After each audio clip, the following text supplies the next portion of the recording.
Kasih karunia Tuhan Yesus Kristus dan kasih Allah Bapa dan persekutuan Roh Kudus menyertai kamu sekalian. Amin. Firman Tuhan hari ini, Kamis 12 November 2020, tertulis pada kitab Yeremia pasal 1 ayat 10. Ketahuilah pada hari ini, aku mengangkat engkau atas bangsa-bangsa dan atas kerajaan-kerajaan untuk mencabut dan merobohkan, untuk membinasakan dan meruntuhkan, untuk membangun dan menanam. Dalam bahasa Batak, idama hupabakit doho sadarion mangaranapi aka bangso dohot aka harajaon, laho mangurati dohot maniaphon, mangago dohot mangaloha, paulihon dohot manuan. Bapak Ibu, saudara-saudariku, bila Allah sudah berencana dan memilih kita, tidak akan terbantahkan, sekalipun mempunyai alasan yang masuk akal, seperti Yeremia pada nats ini, malah diberi tugas untuk mencabut dan merobohkan, untuk membinasakan dan meruntuhkan, lalu membangun dan menanam. Dari tugas ini, ada 4 yang sepertinya negatif, begitu keras, kasar, dan sangat frontal, dan 2 yang positif, untuk memperbaharui dan memulihkan. Tentulah tugas ini amat berat karena melakukan perubahan total. Dalam arti, umat dihukum tidak tanggung-tanggung sampai tuntas.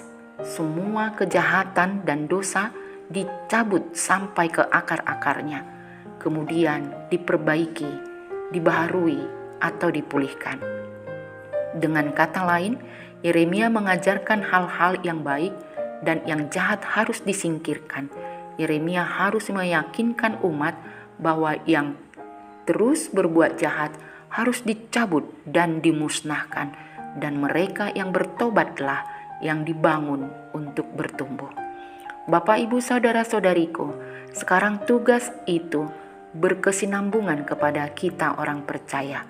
Tidak ada kata alasan takut dibenci, takut disingkirkan atau dikucilkan, lalu menjagakan supaya tidak tersinggung, supaya tidak sakit hati karena orang terdekat, masih keluarga, teman kerja, atau alasan lainnya. Tetapi dengan nats ini kita harus berani karena Allah yang memperlengkapi kita dari yang biasa-biasa untuk menjadi luar biasa, tetapi tidak juga menjadi orang yang garang, kebablasan. Untuk itu, katakan ya di atas benar, tidak di atas salah. Tegur setiap kejahatan dan kesalahan.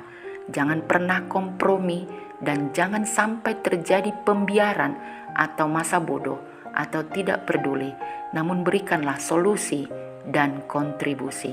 Sebab jika seorang tahu bagaimana ia harus berbuat baik, tetapi ia tidak melakukannya, maka ia berdosa.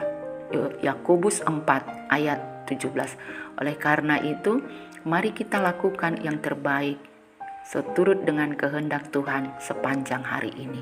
Amin. Kita berdoa. Di pagi yang teduh ini kami bersyukur kepadamu Bapa. Engkau telah menjagai kami pada peraduan malam dan memberi napas kehidupan, bahkan firman-Mu telah kami dengarkan. Engkau memberi tugas panggilan kepada kami masing-masing untuk menjadi orang yang benar dalam setiap hal. Meskipun ada banyak kejahatan, ketidaksetiaan, dan penyelewengan, tetapi Engkau menginginkan agar kami tidak terkontaminasi, tidak membiarkan atau masa bodoh, karena Engkau Bapa yang mau pakai kehidupan kami ini menjadi alat kebenaran-Mu. Bapa, kami juga berdoa buat jemaat-Mu, mulai dari yang kecil, cucu-cucu kami, anak-anak kami, dan para mantu yang akan beraktivitas, bekerja baik di kantor, di instansi, di swasta, di pemerintahan, aparat negara, guru pengajar, pedagang, maupun para ibu rumah tangga dan para hamba-Mu. Tolong beri semangat kerja dengan sukacita, dan yang berulang tahun untuk bersaksi akan kasih dan kemurahan-Mu. Yang sakit, tolong sembuhkan, kuatkan iman dan pengharapan bahwa tidak ada yang mustahil bagi-Mu. Beri kesabaran dan ketabahan bagi keluarga yang merawat. Para medis, pakailah sebagai perpanjangan tangan-Mu. Kuatkan yang sedang mengalami kesusahan, yang bergumul, hibur yang berduka.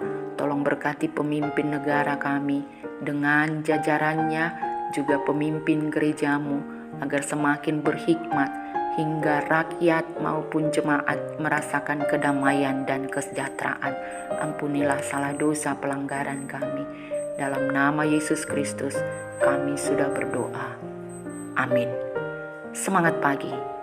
Selamat beraktivitas. Tuhan memberkati.